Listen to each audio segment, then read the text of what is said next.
Hey Metalheads, thanks so much for joining us for this month's Metal Wire podcast. Before we get to our interview with Rik Fox, a brief note that this interview will be split into two podcasts, with part 2 airing in 2 weeks. The interview lasted over 2 hours and we wanted to give you all a double dose of Rik's many accomplishments.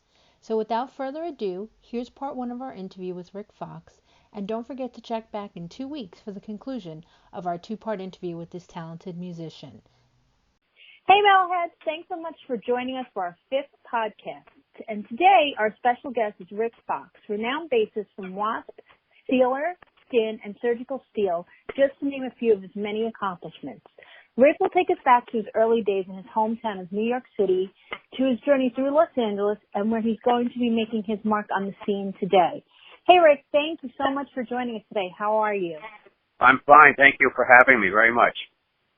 You're very welcome.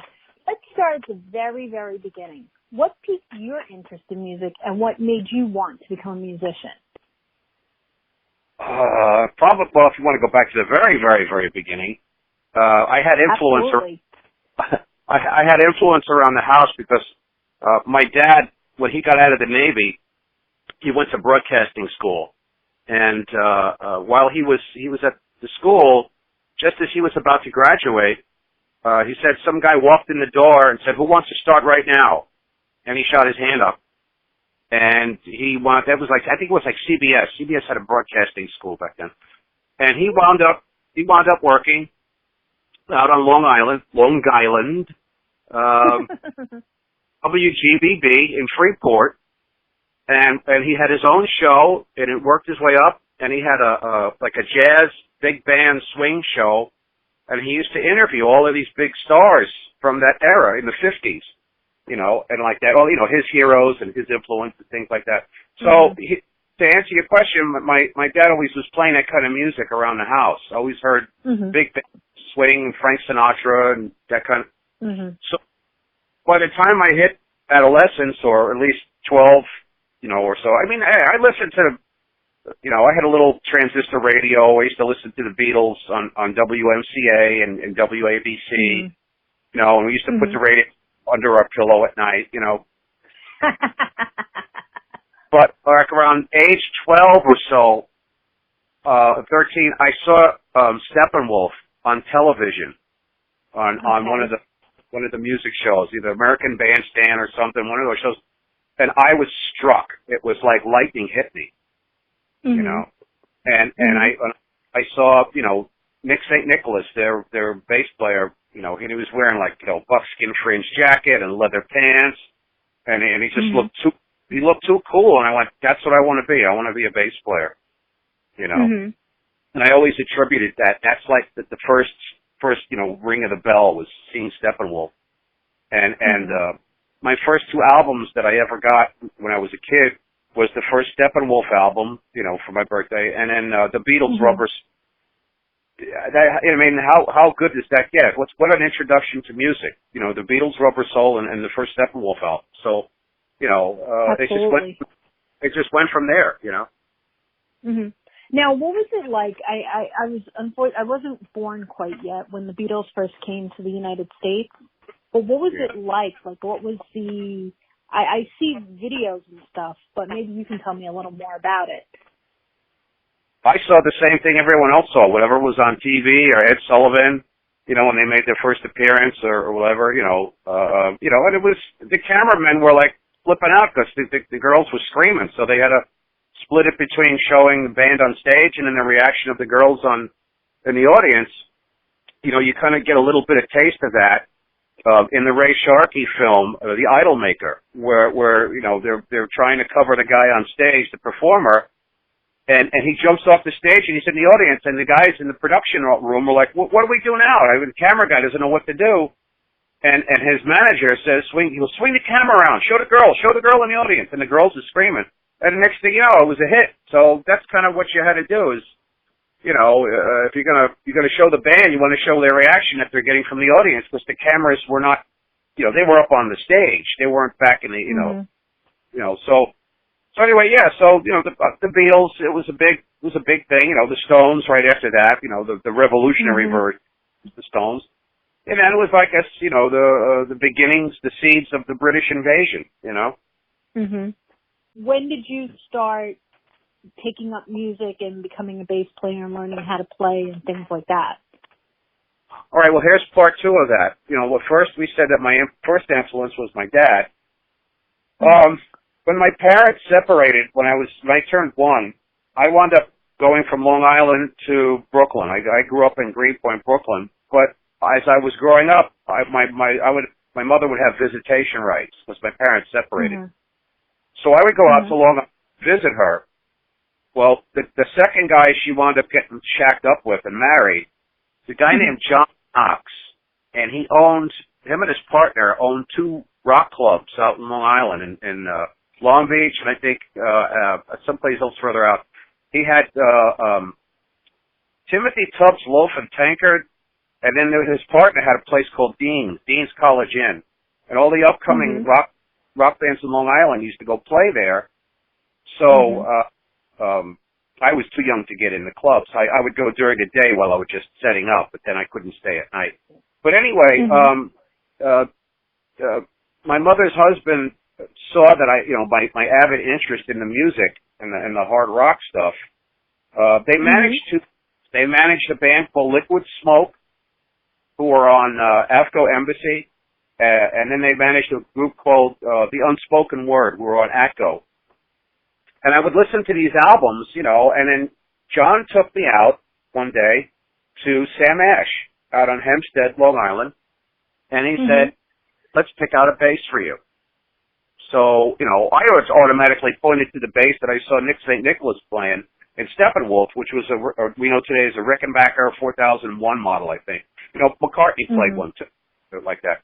I wanted one. That's a little too expensive. He goes, so let's try something. And he says to the guy, to Sammy, can we get something that's a starter for him? He's just beginning. So they looked around. They found something in the basement.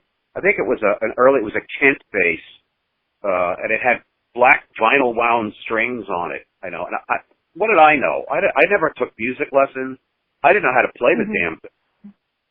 But that was my first bass, and then my dad went to Radio Shack and we bought a tiny little 1-speaker amp and sit down in the basement and listen to the records and try and match what I was hearing with the positions on the neck. So I could, because, like I said, I never had any schooling or lessons in how to play. I was just guessing, and that was my introduction to starting to learn how to play.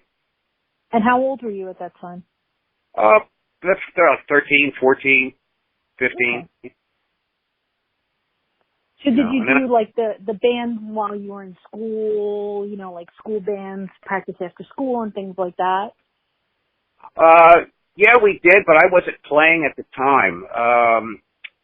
We had, our first band when we were in parochial school, my friend John Alton and I, we had a band called Phantasmagoria. And my neighbor across the street, Joey, had a guitar. I think he played. We got a couple of guys together. I forgot who played drums. And we put on a show, in the auditorium for the rest of the school kids. We did like one song, something like that, an instrumental or something. I played tambourine. It's a start. But there was other neighborhood bands, Right. Then we go to like the school dances, and that was kind of another introduction is to actually watching other performers play in front of us. I wouldn't be dancing so much with girls. I was standing down at the front watching, how they were playing, what the fret positions were, and like that. Because they were copying what was on the radio and on the records, so I was trying to get familiar with it that way. When I got to high school, we had, I got on the dance committee, and what we is on Saturday afternoon, you get to the school, and you go down and they folded up all the tables in the cafeteria, and they were on wheels, and they formed a wall all the way around the perimeter of the cafeteria, and the band would come in, unload, and I started helping them bring their gear in down the stairs to the cafeteria. We had a makeshift stage. We set up their gear. We cover the fluorescent lights with blue crepe crepe paper, which kind of gave it a poor man's version of black light. And I'd stay there, you know, hang out with the band, talk to them, stuff like that. And they would go through their show at the dance at night. And I kind of was like, that was my introduction to being like a roadie, like stage crew, stagehand. You see? So at the end of the night, help them break down the gear, carry it out to their vehicles, and then take the subway and go home. So that's kind of, I was getting my introductions to how it was done behind the scenes while I was watching it done in front of me, the whole schmear like that. So that's do you think they should teach a course in high school called Roadie 101 for those who want to be musicians? Probably. I think that would be a great introduction for anyone back in the, you know, the 70s, the late 60s. They used to hang out with the bands. You know, if you know, they would down their basements. So I was friends with these guys. I'd go sit down, you know, and watch them rehearse in their basements, and I would just kind of just to be around it. You know, whenever there was a band playing, I was there. They're like, there he is again, Rik on the scene. Yep. So, leading into the 70s, you hung out with a lot of bands and a lot of musicians that were just probably beginning their careers at that point. Can you tell us a little bit about that and some of the experiences you had and some of the people that you met during that time? Well, as I got further and further into high school, and upper class, like 72, 73, I started to, I was dating one of Peter Criss's sisters before he was in KISS. His family lived around the corner from Brooklyn. So Peter actually, he gave me, he was between bands at that time. His band Chelsea had just broken up. So I became friends with him and his wife Lydia Criss, because they would come over and visit. Peter and Lydia would come over and visit the parents all the time. And Peter gave me my first, what they call the shag haircut, the layered rooster Rod Stewart. It was like a rooster haircut, but it stuck up on top. But, you know, Rod Stewart and the Small Faces, and, you know, they had that kind of hair. They made that haircut, like, really famous. So Peter gave me that first layered haircut, and it was kind of like a big brother to me, you know, like that I never had. And like that. So when he answered the ad for with Gene and Paul, it wasn't called KISS yet, you know, and so we used to go watch them rehearse. And this was before Ace Frehley was in the band, you know, and then sometimes at night I would either take a bus or however I could get there. I lived a few miles from the border of Queens, and there was a famous club called the Coventry on Queens Boulevard, I think it was. And I used to go see. I think it was in Forest Hills, actually, like off of Queens Boulevard in Forest Hills or something. No, that's way too far into Queens. This is right over. This is right over the bridge, Manhattan or Brooklyn Bridge, Manhattan Bridge, I think it was. And just under the L, the train upstairs out on the street was this Coventry, and all of the early New York glam bands used to play there. You know, so they come over from Manhattan, from Max's and whatnot, and they play at this club in Queens. So that's where I met the New York Dolls.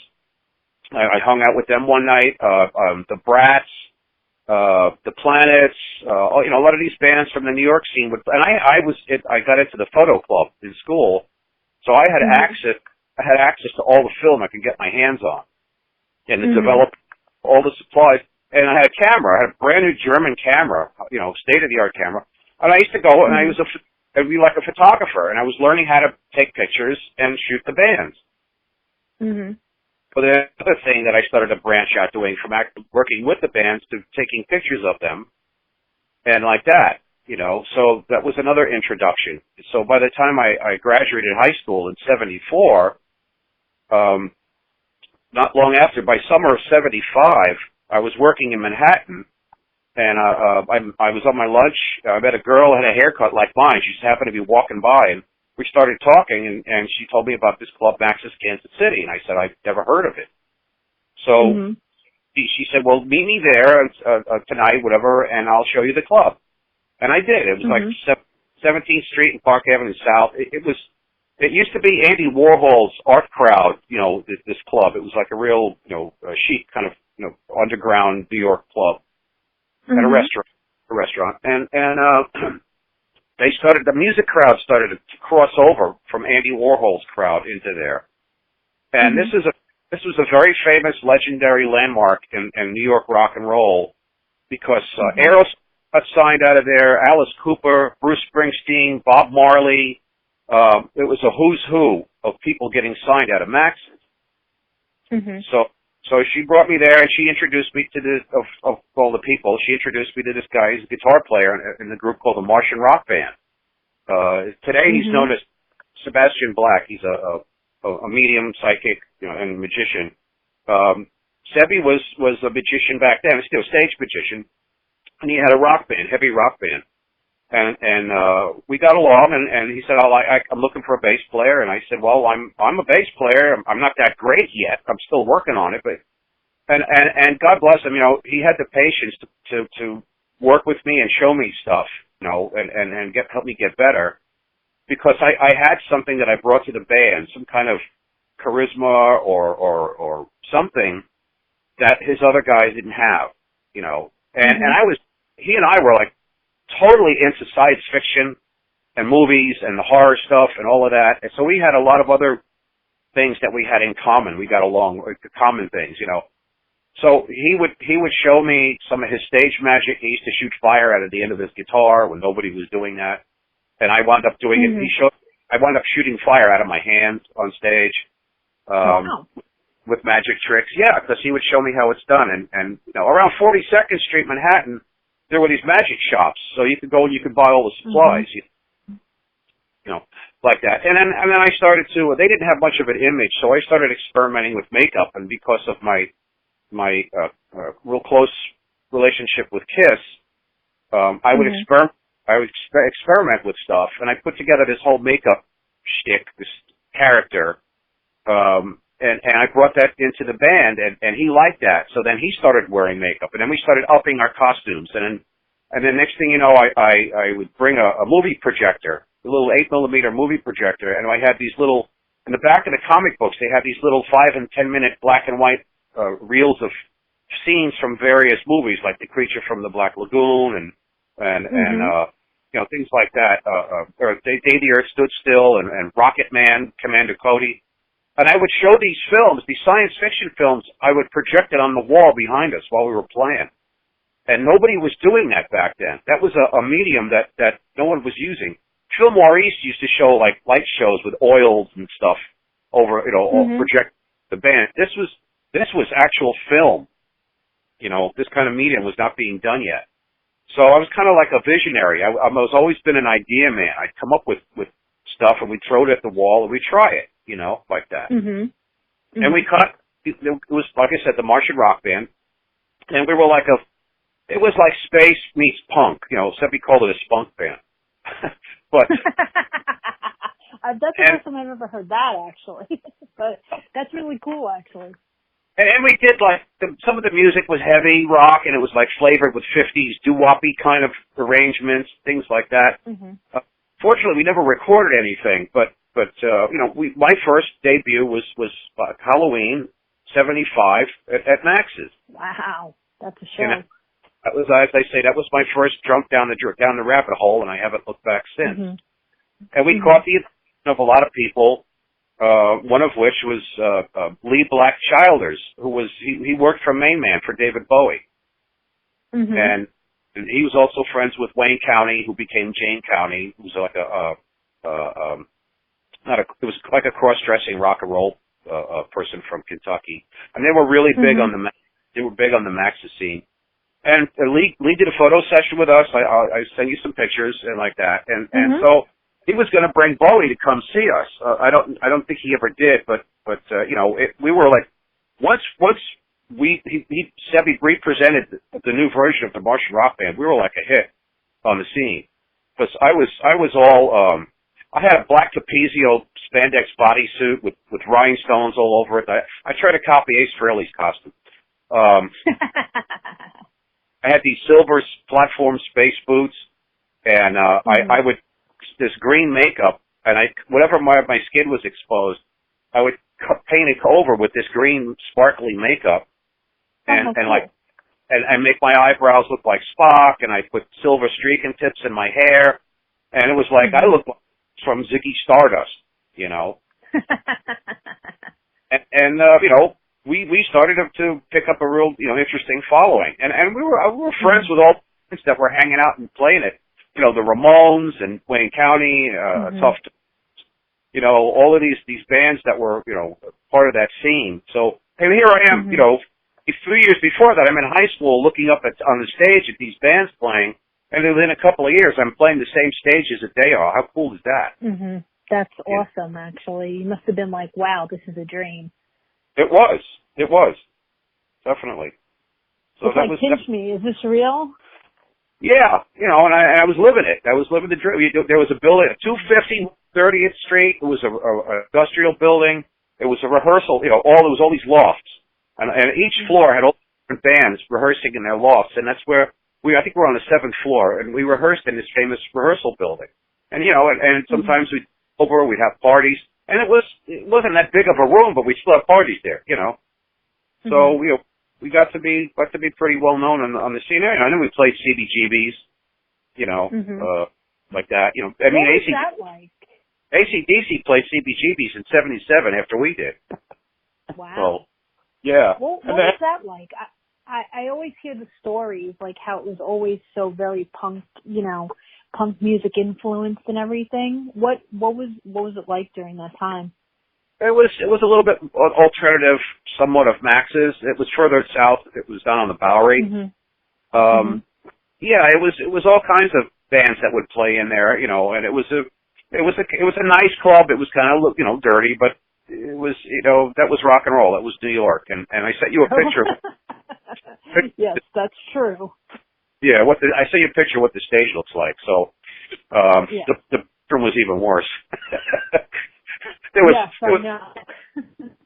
no door in the bathroom. I remember, yes. I was very young, like, when I went around by CBGBs, and I was always afraid because I was young, you know. I was like, oh, my God, these guys are going to kill me. Yeah. But that was more in the 80s and the 70s anyway.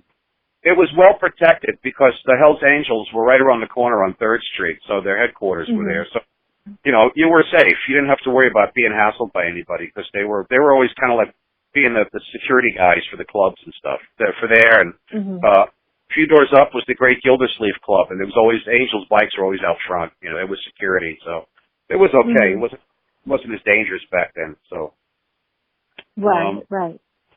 So that was pretty much how it started for me there. You know. So as time went on, you eventually picked up and went to L.A.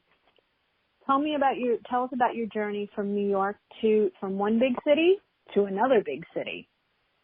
Well, in between was Jersey.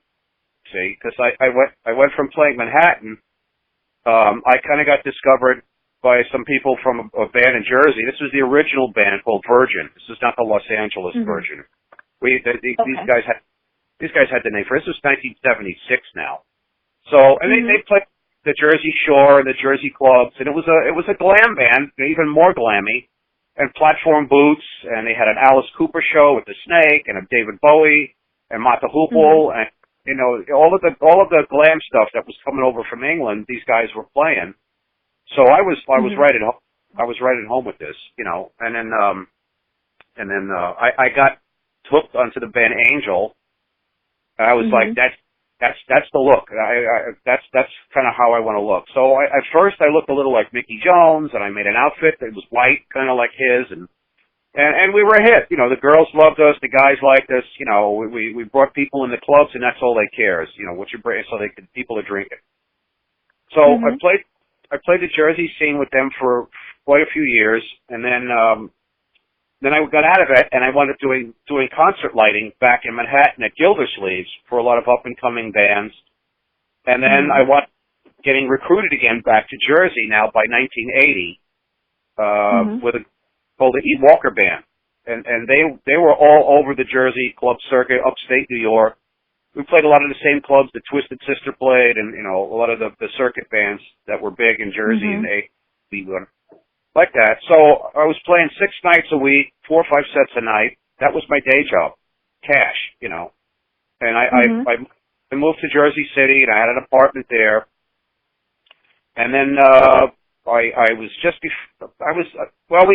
did some originals in the studio. We recorded. We toured in Canada and Toronto. And we changed the name temporarily to Spitfire. We played all the big clubs in Toronto, and then came back to Jersey. And then after a while, I left the band, and I got into another band, which was, you know, playing the same, you know, top 40 but heavier: Van Halen, Iron Maiden, Scorpions, Rush, and stuff.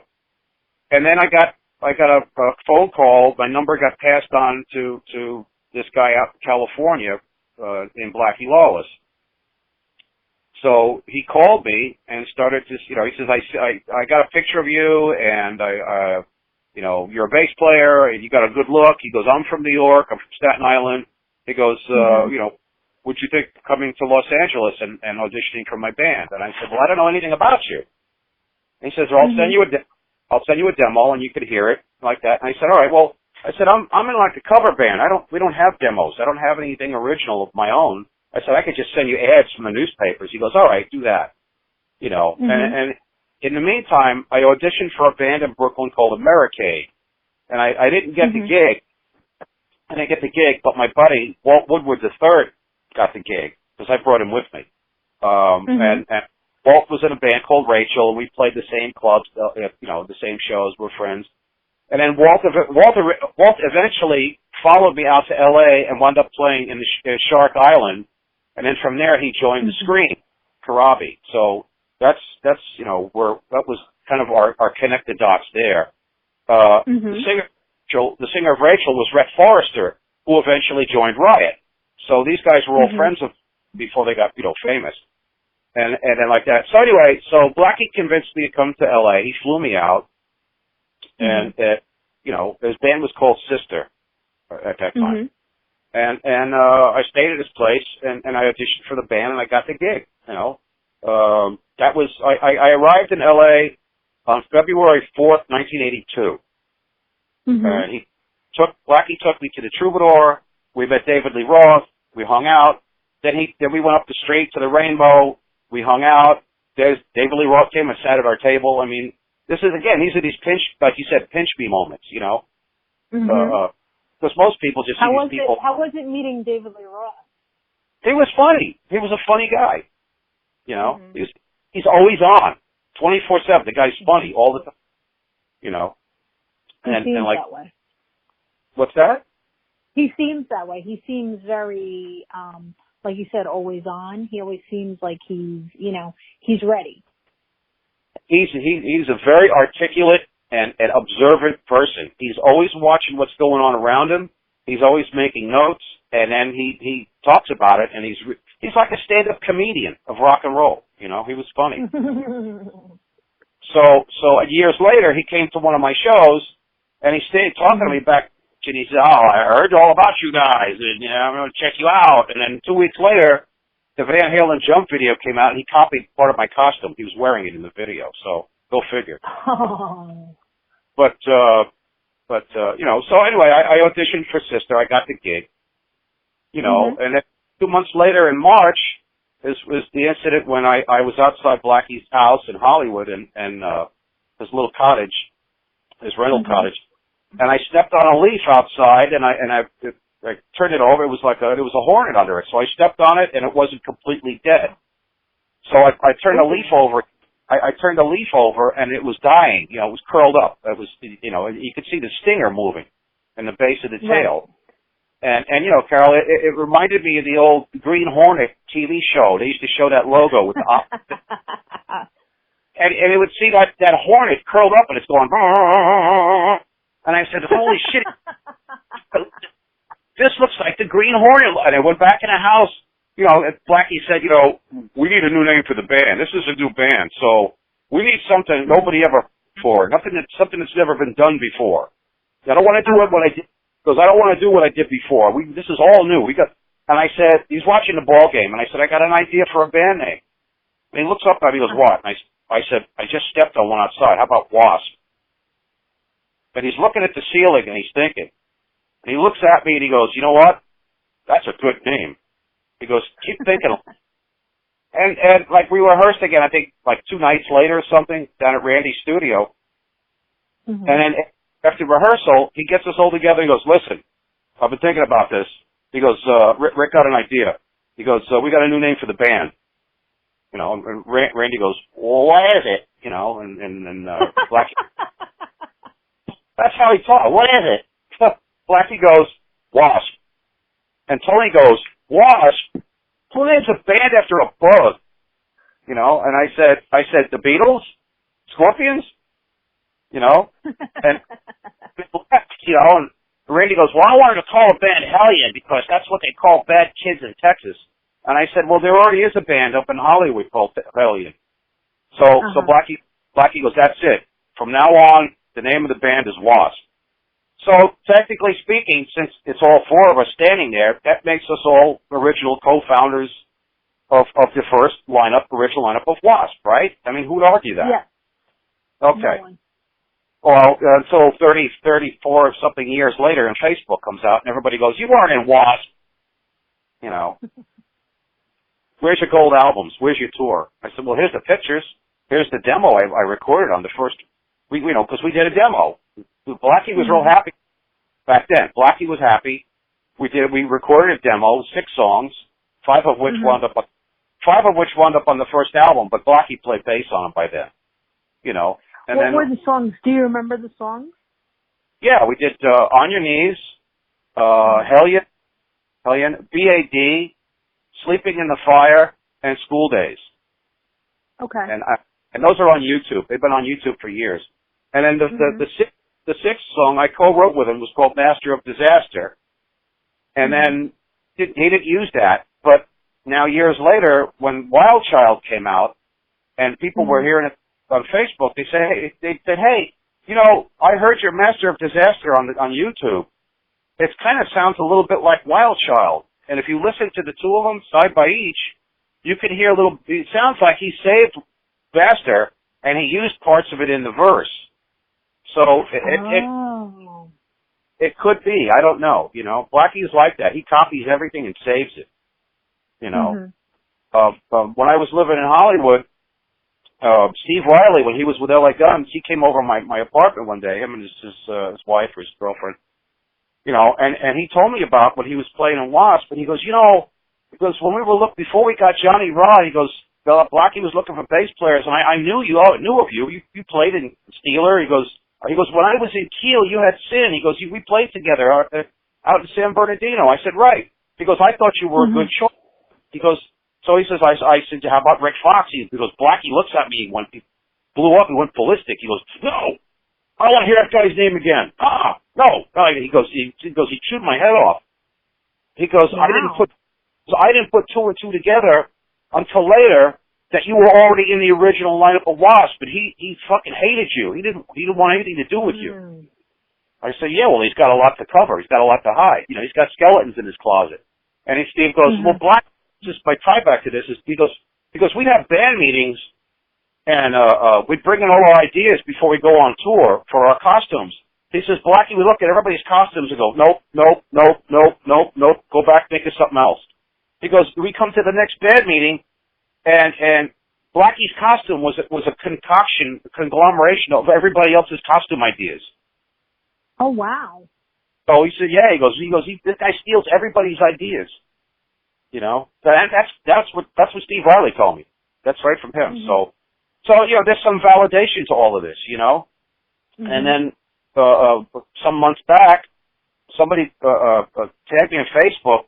There's an excerpt of an interview with Randy Piper on YouTube, and they're asking Randy about me. He goes, was Rick in the band? And he goes, well, yeah, Rick played with us for a little while, but he goes, I don't know, something wasn't working, and I don't know. He goes, so we kept looking for other guys. That's Randy's way of saying, I don't want to talk in detail about it. So he'll just, it's evasive. These guys are evasive. They don't want to talk about the details, so they just skip details. And the guy goes, well, what about the name? He goes, did Rick come up with that? Randy goes, oh, yeah, absolutely. He goes, he got stung with a bug, or he didn't remember the story. He goes, I don't remember. Right. He goes, with a bug and a wasp or something, and outside of Blackie's house. And he came up with the name. So he goes, so Rick came up with that name? He goes, oh yeah. He goes, I would never take that away from him. So Randy validated that. You know, all of the ex-members, you know, the original ex-members have validated that I was. Chris Holmes said, yeah, Rick was in the band before me. He goes, Blackie used to talk shit about it all the time. So I've been validated actual band members. And then here comes people who have no idea, who've never been there, who, you know, fans or you know, or Blackie fans, whatever. And they go out there and they debate this and they argue with you on it. They said, no, you weren't in the band. You weren't in the band. Well, the proof is there. Doesn't matter if you don't believe it. It doesn't matter if you don't like it. So I got interviewed by this guy named Darren Upton, who's a W.A.S.P fan over in England, in the UK, and he interviewed me for like 3 hours. And he goes, Rick, you represent a very integral puzzle piece in the history and the origins of W.A.S.P. Because I'm very glad the guy got to talk to you. And he put me in his book along with all these other people that have anything to do with W.A.S.P. It's called W.A.S.P. A Sting in the Tail. And like that. And the W.A.S.P. fans read this, and he says, there's W.A.S.P. fans from the first album up until Crimson Idol. Then there's like this line in the sand. And then from Crimson Idol on, it's Blackie fans. And the Blackie fans are the ones that don't. Because but the W.A.S.P. fans, they're all hip to this now, and they've come around, and they support you. So I'm very grateful for that. You know, I'm not angry. I don't hold any grudges against these people. You know, it's just about getting the truth out. It's not about money. You know, that's why Blackie added the periods to W.A.S.P. because he was afraid that I would come after him for the rights to the name. You know, and when he tossed me out of the band, you know, I was in the band for like 4 months. At the end of May, he just sat down one day. He goes, you know what? You're out of the band. It's not working. And you're to surrender all your copies of the band photos. I said, they're mine. He goes, no, they're not. They're mine. He goes, well, why don't you tell the truth about that I was in the band? He goes, because the game isn't played that way. That's what he said. You know, so I said, screw that. When he wasn't home, I took the negatives. I went up to Sunset Boulevard. I made more copies of the pictures. When I came back, he found out and he went ballistic. And it's a good thing I hid some of the pictures. He went frickin' nuts, yelling and screaming at me. You know, like I was some kid. And this is a guy that he would take the cover off his electric meter and he would spin the dial back to make it look like nobody was living there, you know. Oh my God. Yeah. And yeah, he had this book by Abby Hoffman called Steal This Book.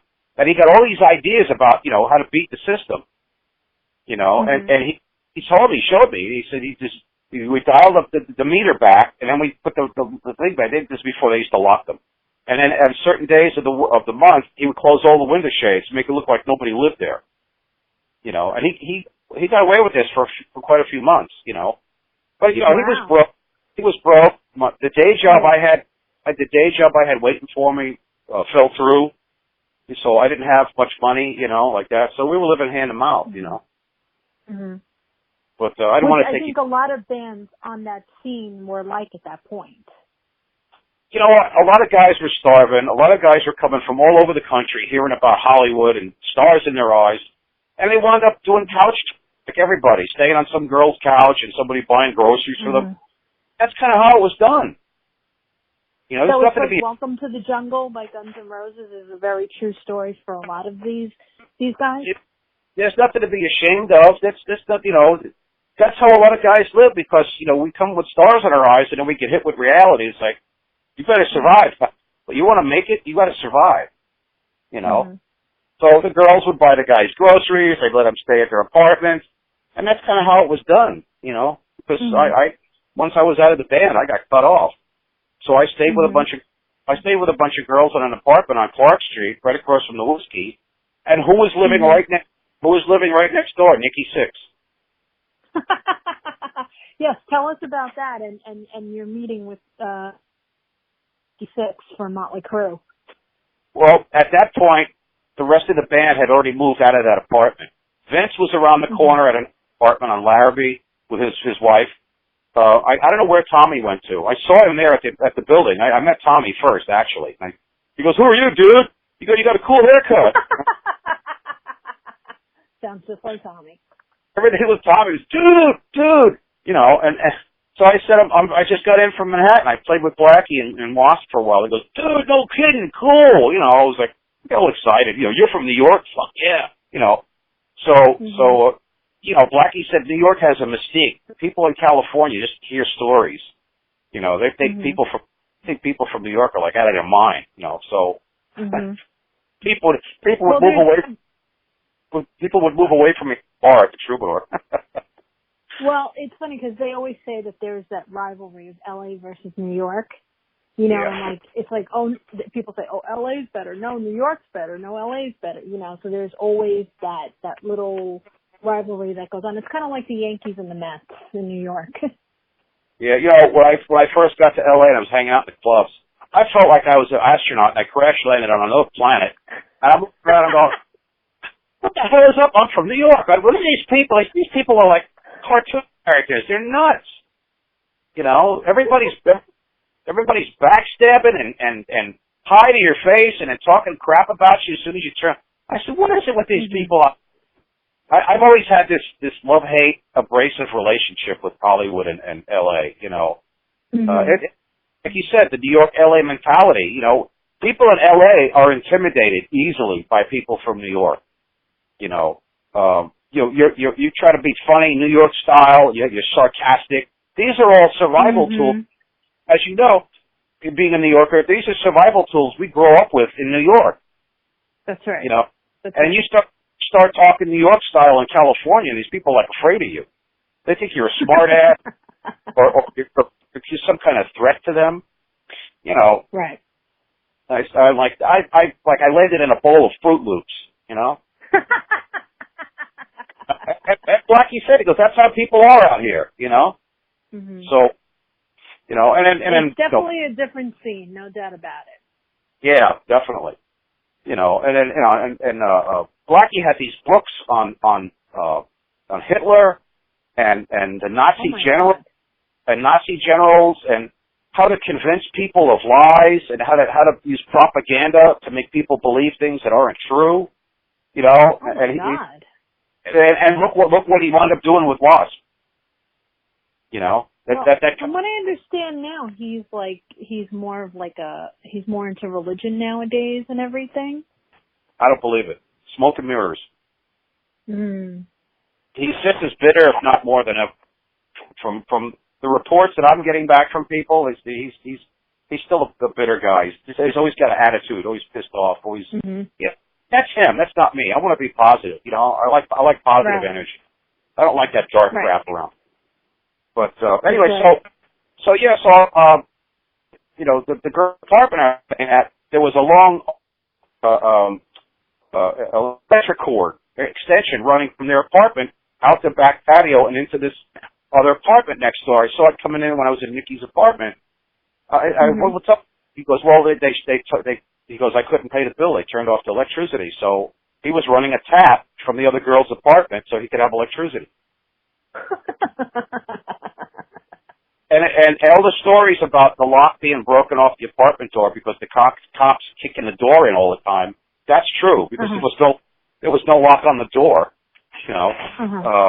So I knocked on the door one day and I get from behind the door I can hear, yeah, and I said it's Rick from next door, and he goes, come on in, dude, you know. And I went to push the door and he had like a chair against it, you know, and he had two little love seats. A version of a pit couch. And he climbed up out. He goes, come on in, dude. You know, and like that. And I saw the blanket move. I went, oh, you got company. I'm sorry. I'll come back later. And he goes, no, it's cool. And I see this blonde hair starting to peek out from the top of the blanket. Right? And this bleached blonde hair. And the blanket goes down. It's just the eyes and the nose peek out over the blanket. And I went, I know that face. I know that face. And down comes the blanket over the and it's fucking Lita Ford. So Nikki was sleeping with Lita at the time, you know, and she got up and they all got dressed and whatever. And she took us out for breakfast, which was like really awesome. Nice.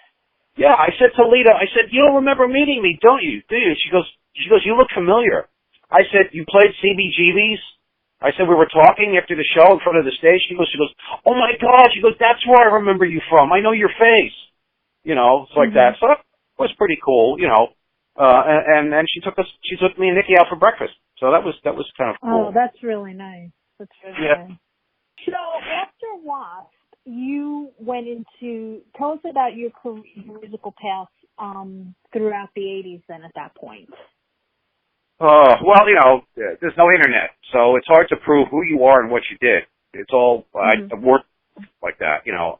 So, I didn't really know anybody once I was out of W.A.S.P. I was like stranger in a strange land, really. And I was staying at some other apartment, right around the corner from Cantor's in this like Russian Jewish area in Hollywood. And, I would network with the bands and I'd say, hey, you know, we're having a rock and roll barbecue. Everybody come on over. So the guys from Rat would come over and whatever bands that I was starting to make friends with. And that's how we would kind of network, meeting people while we're having this rock and roll barbecue. That's before rock and roll barbecues became like the thing to do, you know. So, you know, I auditioned for Rat, on Stephen Pearcy's grandmother's garage over in Culver City. Oh, wow. I popped the cassette tape they gave me to learn the song. What else? I rehearsed, well, I jammed a couple of times with Hellion, you know. I got along really well, you know, the songs were easy enough to learn. But then I rehearsed for about 4 months. I got introduced to this band called, Warlord. And they were like a real dark, heavy, you know, Dio-ish kind of band. So I rehearsed with them for 4 months, and it was the most challenging music I ever played because I didn't have any experience playing strictly minor scale music, which is, you know, like almost like Rush meets Sabbath or something. I don't know. You know, I didn't have, but you know, I learned the stuff. I rose to the occasion. I learned the songs. 4 months later, I said, hey, when are we going to play out live? And they go, live? They looked at me like somebody just lit a bomb. What do you mean live? I'm a live player. No, we're not playing. This is a recording. We're not playing live. This is a recording. We're just going to record. We're not going to play live. I said, why didn't you tell me that 4 months ago? You know, and I walked out. So I put an ad in Music Connection magazine. And you know, I'm affiliated with KISS. I've worked with Thor. I was with W.A.S.P. like that, and I got a phone call from a guy named Ron Keel. He goes, hey man, I saw your ad. Your ad looks real professional, man. It's better than every ad on the page. Here's my number. Here's where I live. Why don't you come over and we'll talk? Okay. You got his voice down very well, very well. Hey man, Ron Keel. So anyway, I got a ride over to where he was at, and it was one of the most dangerous areas of Los Angeles. It was not Compton, but it was that kind of neighborhood, you know. And I had already seen Steeler at the Roxy, you know. I was hanging out one night with Eric Carr before he passed away, and we were watching Steeler, and I'm like, but Ron was a rock star. I mean, the rest of the guys, good musicians, but Ron was the guy with the image. He was the star. You could see this guy had star all over him. Have you done Keel yet, or? This is the original Steeler. Okay. No, he hadn't, but Keel hadn't been formed yet at that point. Charles, Steeler came out of Nashville, and they had been playing the LA for a year, and they were coming up. They were rising fast. They were getting real big, real fast. And so I didn't put two and two together until I got to Ron's, and I walked in. I went, where's all the gear? He goes, hey, man, I fired the band. Okay? I'm starting over. He took a leap of faith. Steeler was a self-made band. They had their own truck, their own PA, their own lights, amps, smoke, everything. Road crew. They were and when I walked, it was all gone. It was just Ron sitting there on the drum riser. And he fired the band. My guys are good, but in order for me to achieve the next level, he goes, we can't compete with what's already out here. with Motley Crue, Rat, Black and Blue. He goes, my guys are good, but we don't have that. I want to put together a band that looks like rock stars, like we've been on the road for years. He goes, people mentioned your name. They said you got the look. He goes, obviously you walk in, you look like, I said, yeah, everybody says I look like Punky Meadows. He goes, well, you got the rock and roll hair down. Let's see what you're made of musically. And he gave me a cassette tape. He goes, learn these songs and come back and we'll see what happens. He goes, no promises. I said, all right. We talked, I said, he loved the fact that I was affiliated with Kiss. He was a big Kiss fan. I said, I know the guy that taught Kiss all of their stage choreography. I said, if you want me in the band, I said, I can help you with that. Oh, that's cool. Yeah, that's great. It's great. So I learned the songs. I went back, and Ron and I just played one-on-one, face-to-face. And he thought it was enough for him to say, yeah, okay, when my drummer's coming back, we'll rehearse three-piece, And then Mark Edwards came back from Texas, and we rehearsed three-piece. We got some amps. We rented some amps and like that. And I rehearsed with him. And Mark was he was kind of distant at that point. He's a very quiet guy. He's not like an outgoing kind of distant. And I can understand that, because why do you want to be friends with a guy you might want in your band, Might not work out. Makes sense. Makes sense. It didn't warm up yet. So, and Mark was very critical. He was a very technically adept, very critical drummer, and I learned a lot from this guy. Here comes me from playing 6 nights a week for a couple of years in Jersey. I meet this guy, and he's like, well, you think you should play it like this, listen for this, do that. I'm like, this guy's teaching me stuff that I never really paid attention to, And I learnned a lot playing with Mark, about getting in with a drummer is the bass player's job. You two guys are steering the band, so and that's what happened. And we got tight, like you couldn't slip a piece of paper in between us. That's how tight we got. You guys are the bottom end of the band, so you got to make it work. Yeah, and we just rehearsed like that for a while for three-piece, and then Ron got on the phone with Mike Varney over at Shrapnel Records, and it's prophetic, the words he said. And looking back now, retrospectively, he goes, Mike, we need a guitar player from hell, man.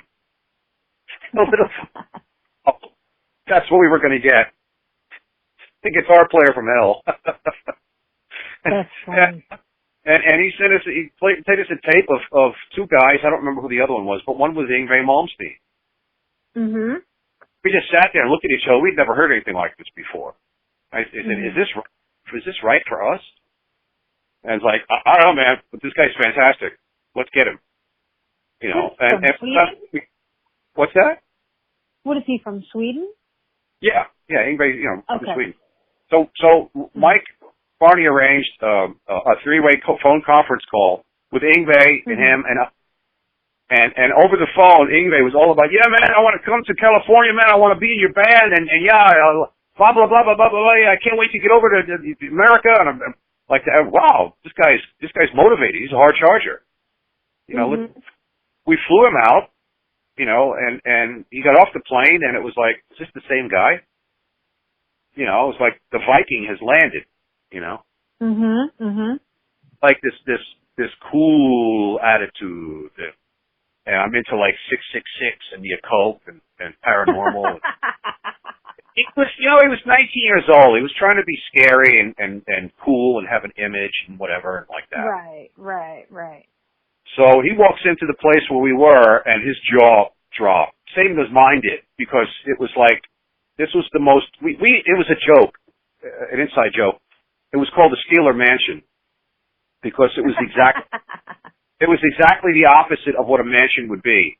This was three gutted storefronts with just the support walls holding it up. And it had more roaches per square inch than you could count. Wow. And my room was right next to the rehearsal room. I was the furthest from the kitchen, so I had the least amount of roaches. But Yngwie wound up getting lucky you. Yngwie wound up getting the waterbed in the area where the kitchen area was, and that's where the most roaches were. Oh God! And it was love that. It was Spartan, man. Everybody was sleeping on milk crates and mattresses, and and eat.